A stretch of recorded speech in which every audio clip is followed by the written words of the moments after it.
y tengo aproximadamente 5 años con la Universidad de Santander y este año pues estoy con Ondas estoy en la coordinación en los procesos de agroindustria. Y pues este puente se hizo porque tengo mi perfil de agronomía y soy directora del programa de ingeniería agroindustrial desde hace 5 años, como les mencioné. Y he estado en proyectos estratégicos, trabajando con Fedegan, bueno, y otras empresas. El papel de hoy. Entonces ya adentrándonos, vamos a compartirle la presentación y la profe Ana María y mi persona vamos a estar hoy con el curso sobre hortalizas. Cualquier inquietud que tengan, pueden levantar la mano o dejamos para el final. Aló. Sí, señora, ahí ya vemos la pantalla. Listo, entonces el cultivo de legumbres, horticultura viene del cultivo de legumbres y es compuestas por una parte pulposa, jugosa o seca. Las frutas van a tener diferentes divisiones, entre las que van a estar las frutas oleaginosas, como encontramos el coco, que mantiene una cantidad mayor de aceites, y los frutos secos, como lo pueden ser las almendras. Las hortalizas, pues vamos a comprenderlo como cualquier parte de la planta que sea comestible, incluyendo lo que son tallos, yemas, flores y hojas. Un ejemplo de las frutas y las hortalizas, pues como ya les comenté, entre las frutas tenemos la pera, entre las hortalizas lo que es la lechuga. Hay algunos frutos que se pueden caracterizar como frutas y como hortalizas en algunos países por su utilidad.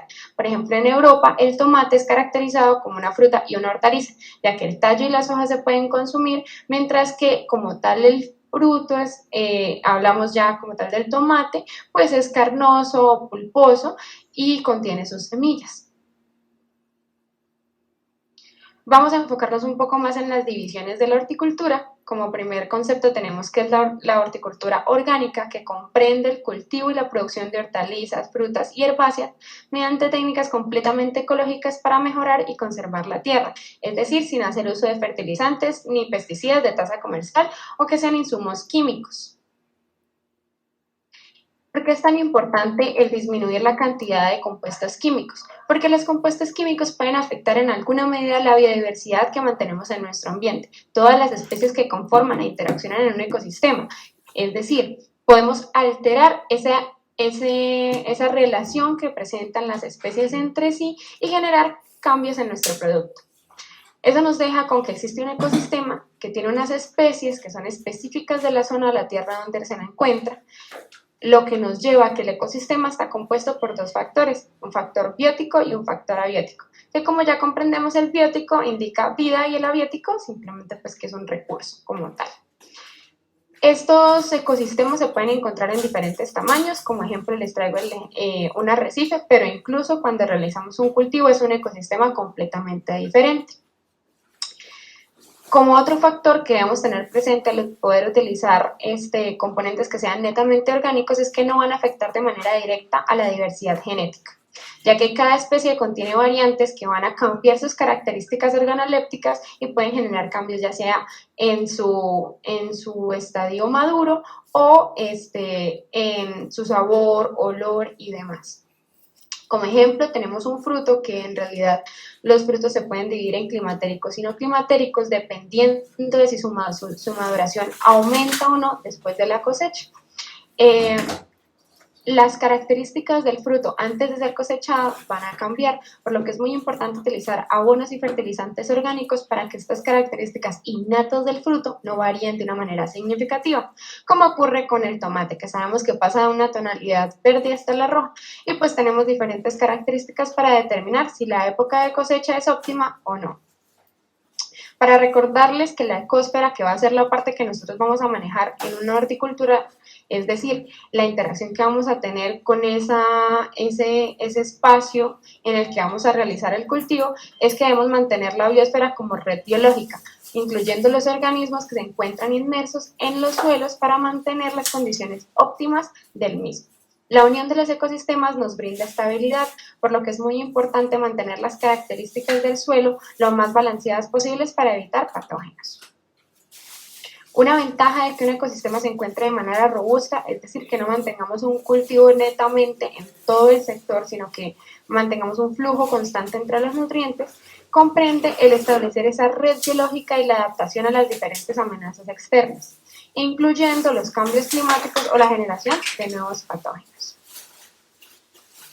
Como ventajas a mantener un cultivo de manera orgánica y a conservar la biodiversidad del mismo, mantenemos una biodiversidad en nuestros alimentos, fomentamos el turismo ecológico que comprende el resaltar las características innatas de un ecosistema y aportan en la generación de algunas plantas medicinales.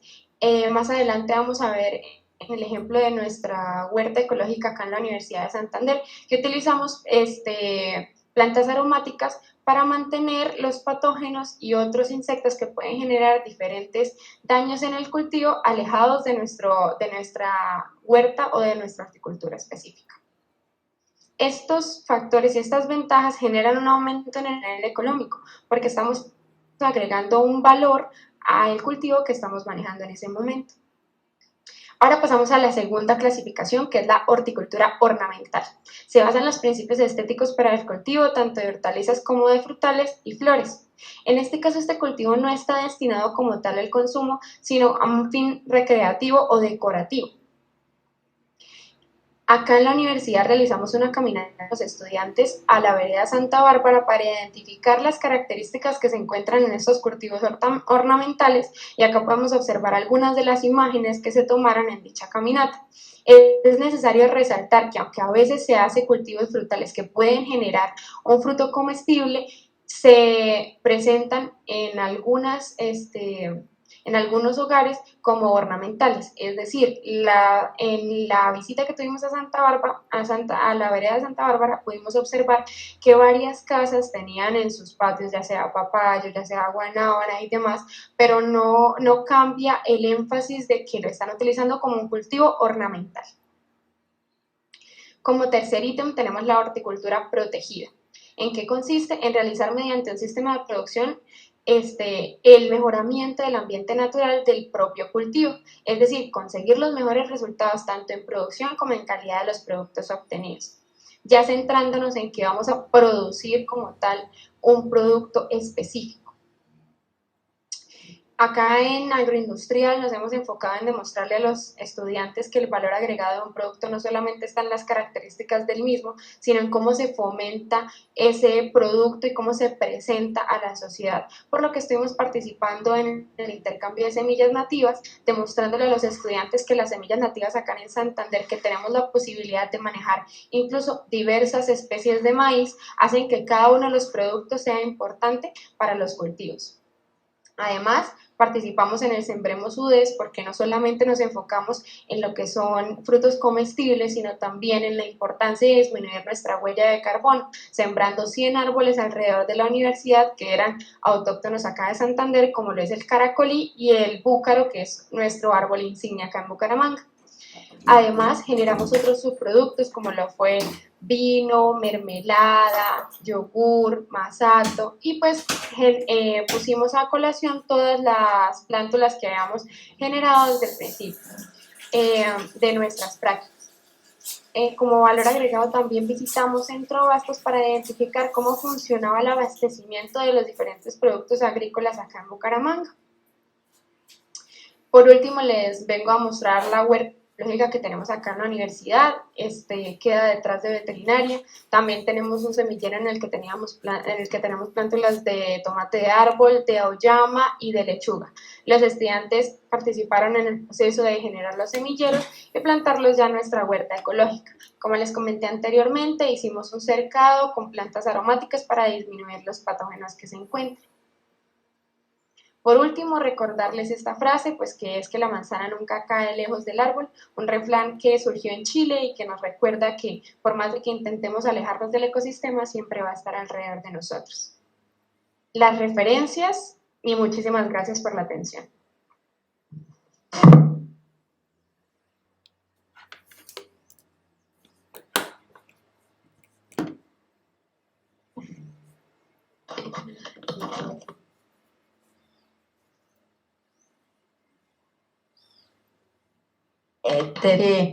Eh, pues esta fue la presentación, es una especie de introductorio para mirar las dudas e inquietudes que ustedes tengan al respecto. Hola, doctor Yanis, habla con Luis, el Luis, comunicador. ¿cómo está? Bien, sí, sí te escuchamos. ¿No se escuchó a la profe Ana? Sí, no, quien está es Angie, pero creo que ella está en estos momentos viajando, entonces eh, Ok. ¿Y está los con ella. profes que están presentes tendrán alguna duda para poderles resolver? Porque lo que intentamos hacer fue una generalización de huertas o de hortalizas, pero que podemos profundizar en las dudas o inquietudes que tengan ellos al respecto. Sí, profe Yolima. Muy buenas tardes. Pues muy chévere, muchísimas gracias por la invitación a esta charla.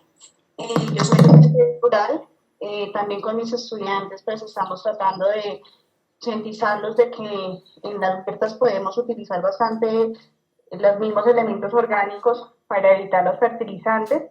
Entonces, sí quisiera de pronto profundizar un poco más en cuáles son esos elementos que se pueden convertir en abono, de pronto los tiempos de descomposición, de pronto, sí, como una pequeña orientación para la elaboración de los abonos orgánicos, de pronto como para enriquecer el terreno, ya que es como un poco árido, y de pronto también qué tipo de plantas se pueden o qué tipo de huerto se puede sembrar en el área urbana. Más que todo son esas dos dudas. Muchísimas gracias. No, muchas gracias a ti, Yolima, por la pregunta. Si quieres, vamos desglosándola poquito a poco, ¿va? Entonces, la primera pregunta que me hiciste fue que, ¿cuáles serían esos residuos que podemos utilizar para enriquecer un poco más el suelo, ¿cierto? Sí, señora. Listo. Entonces, a mi percepción, y es una frase, la verdad, que tengo como entre comillas célebre, eh, me parece mucho más práctico adecuar las características que tú tengas en tu entorno a una tecnología y no al contrario. Entonces, yo te aconsejo que lo principal es identificar cuáles residuos se están generando y después de identificar cuáles residuos se están generando, podemos hacer una conversión de esos residuos, es decir, podemos decir, bueno, tenemos concho del café, tenemos cáscaras de plátano, tenemos cáscaras de naranja. Entonces, en muchos abonos no se utilizan las cáscaras de los cítricos, pero los lixiviados de los cítricos sirven mucho para aportar lo que son fosfatos y nitratos al suelo. Entonces, también depende del cultivo que tú quieras colocar para poder decir, bueno, listo, entonces uso el concho de café, ya sea con lixiviados de naranja, o supongamos que tú dices, no, yo quiero aumentar más la concentración de potasio, entonces ahí sí estaríamos a mirar los residuos entonces del banano. Pero lo principal es que tengas bien catalogados cuáles son los residuos orgánicos que estás generando en tu entorno y así se puede hacer como un balance entre las cargas que tenemos de cada residuo para encontrar cuál proceso es el que mejor se adecua, si es una fermentación, si es un compostaje, si es mejor con una lombricultura, por ejemplo. No sé si te respondí la pregunta o tienes más dudas al respecto de eso. Y pues Profe, realmente, y él pasa. Aló. no. Sí, señora, diga. Es que Sí, tenemos solo un micrófono. tranquila, tranquila, profe. Sí, pues lo que sucede es que pues, el terreno de mi escuela es muy pequeñito. También tengo muy poquitos niños y pues los residuos que generamos son muy pocos. Generalmente ellos desde casas me ayudan a traer a veces algunas cáscaras o de pronto de las hojarascas de los árboles, de cuando cortan el pasto. Como que tratamos de hacer un compostaje. Y pues eso nos ayuda un poco, pero pues el terreno no es muy enriquecido.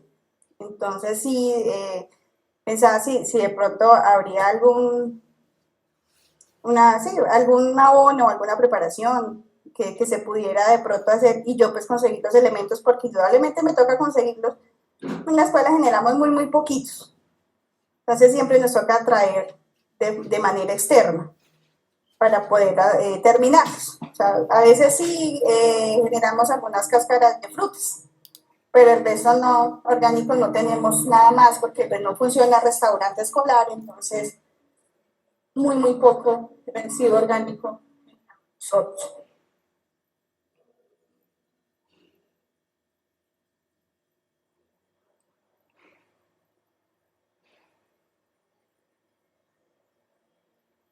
Disculpe, profe, es que no se le oye nada.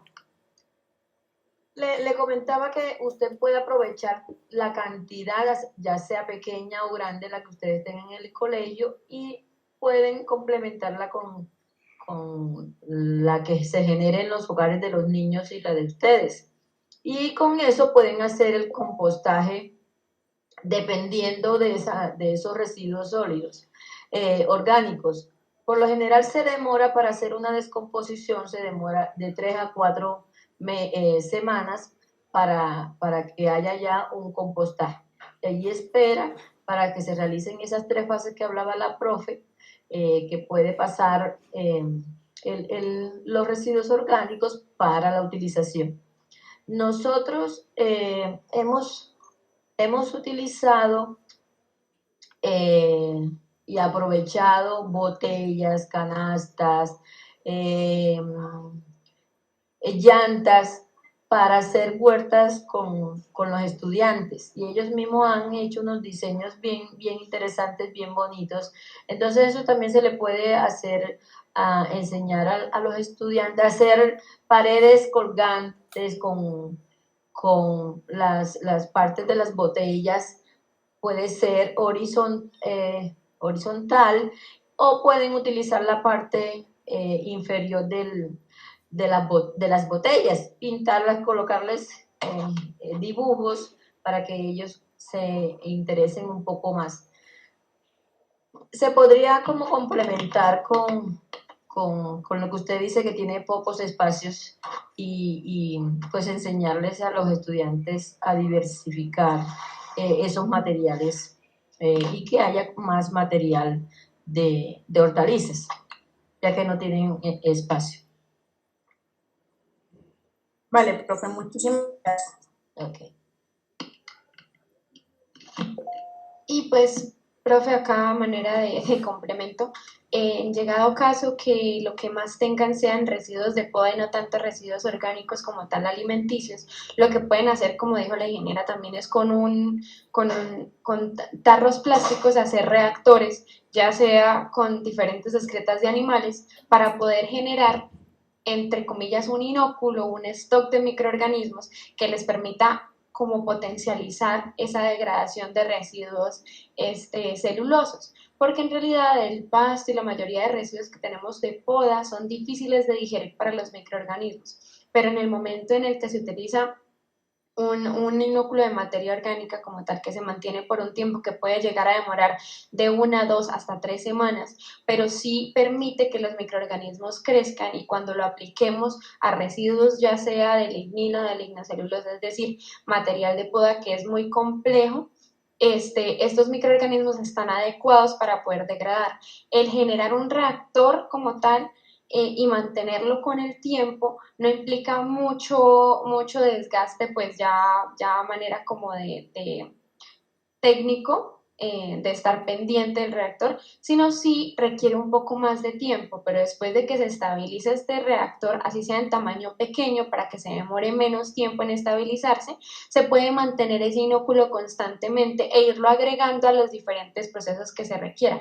Este tipo de técnicas se han utilizado mucho en los compostajes para adecuar la tecnología y maximizarla, es decir, tener un menor tiempo para que se requiera la degradación y generar el abono.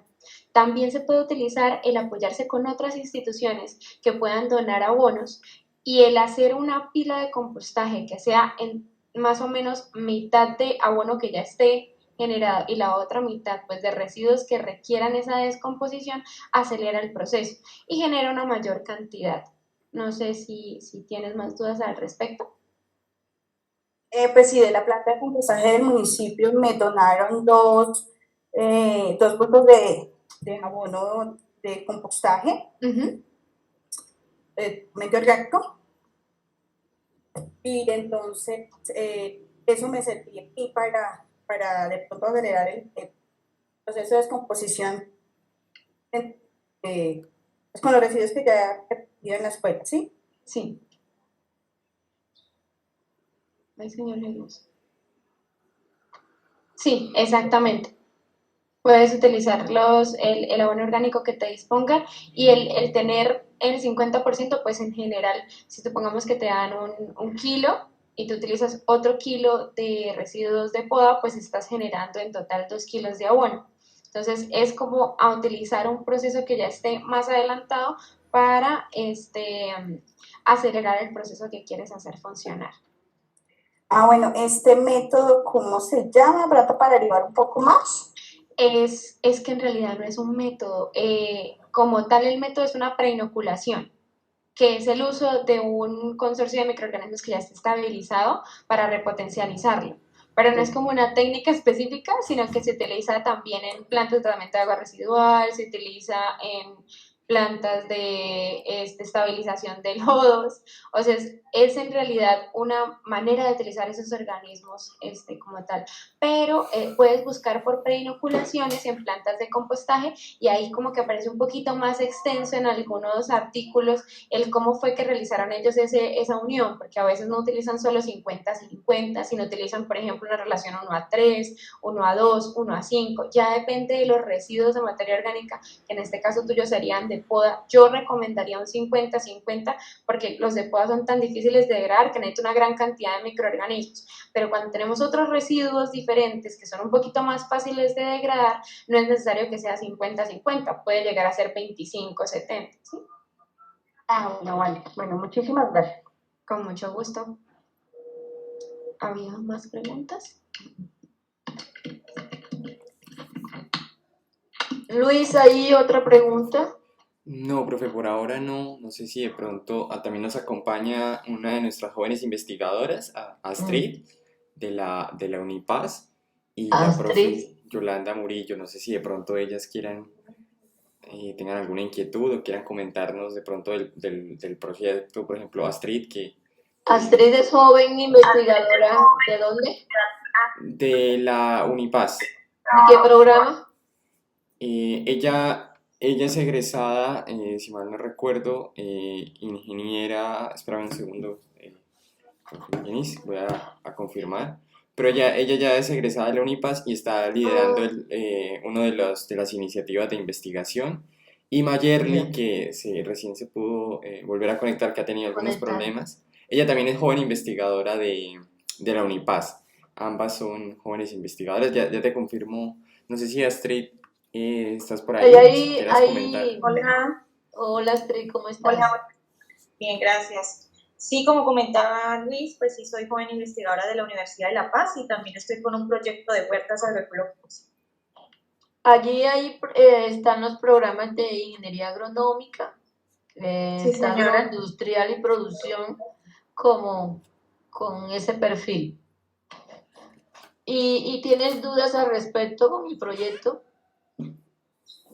No, realmente no tengo dudas, me queda claro. Yo soy ingeniera agroindustrial, entonces más o menos sé el tema un poquito más a fondo, digamos. Ok, profe. Pues entonces ya usted es profesora, docente. Más o menos, sí. Ok, yo estuve 2 años larguitos en la Unipaz, en el programa de ingeniería agronómica.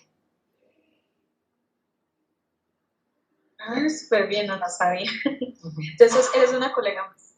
Sí, señora, como docente estuve allí y coordinadora académica.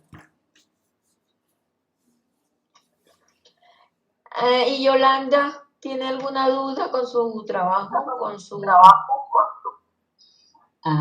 Buenas tardes. Buenas tardes, profe. Acá desde OIVA, en la Institución Educativa San Pedro. No, quisiera comentarles que estoy manejando el abono Bocachi, pero como investigación estamos todos los residuos que tenemos en la escuela, por ejemplo, con el macaneo, con el residuo del plátano, con el estiércol de ganado que los chicos lo traen, con la cal, con la ceniza, con el carbón vegetal, y ha sido un éxito. O sea, mejor dicho, nos ha ayudado muchísimo en la huerta, en la flora medicinal y en la de casera, ¿no? O sea, de plantas medicinales y de la huerta, con el bocache. A eso le agregamos nosotros la melaza y la levadura para facilitar mayor el proceso, ¿no? O sea, que sea más rápido. Quería comentarles, pues, que nos ha facilitado bastante la producción que tenemos. Gracias.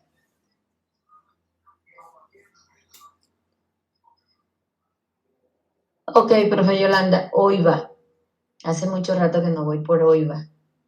Una visita. Cuando ustedes me inviten, con mucho gusto. Ya tenemos una programada con Geraldine para ir a San Gil o Socorro a hacer una charla de esta, pero presencial. Entonces, allí podemos hacer un pasito a Oiva. Claro, sí, señora. Bueno, ese es un método que ustedes están utilizando muy, muy interesante. Están mezclando varios residuos y la mezclaza hace que el proceso se acelere más. Cuando ustedes, no sé si han realizado lo de silos y el silo, lo pueden hacer también. Sí, señor. El silo también lo pueden hacer. El silo nosotros, pues es que ahorita, pues por lo de la pandemia, pero nosotros manejamos la lombrinaza, perdón, lo de la lombriz, utilizamos lo de la lombriz californiana, con los residuos de la cocina, el estiércol, y pues pasó lo de la pandemia y se nos acabaron, pero la idea es que seguir con ese abono, también espectacular. Sí, señor. La lombricultura. Es que hay muchos procesos que se pueden hacer y más en la zona rural donde ustedes están ubicados. Con pastos, con zanahoria, solamente zanahoria o mezclado. Pueden aprovechar todas esas mezclas o con un solo material orgánico para ustedes poder hacer el compostaje y el material de abono que ustedes necesitan para sus hortalizas. Entonces, pues, si hay otra pregunta, Luis Álvaro. Profe, no tengo aquí anotadas más manos levantadas. Estoy intentando comunicarme con Angie, de pronto ella quiera que se ahonde en algún otro punto, pero voy a intentar contactarla y ya regreso un segundito mientras. Ok, si no, pues ella tiene mis datos para poder enviarme las preguntas y se las podemos enviar vía de presentación o una charla sincrónica. No hay inconveniente. Vale. Gracias. Sí, ya estoy por aquí. Angie, muchas gracias. Hola, Angie. Muchas gracias a todos por participar y pues, como decía la doctora Jenny, cualquier duda adicional que tengan, pues se pueden comunicar con su asesor sobre esta charla y pues el asesor pues ya nosotros haremos llegar las inquietudes adicionales que tengan a la doctora Jenny para pues que sigan profundizando en sus investigaciones. ¿No? Pues darle muchas gracias también a la UDES, que siempre ha estado presta y ha podido unirse con gente y con ondas para apoyar todo este crecimiento en la investigación. Entonces, muchas gracias, doctora Jenny, por todo su trabajo y su apoyo en la investigación. Y pues cualquier cosa, los profes estamos atentos a las dudas que tengan. Muchas gracias a todos por participar.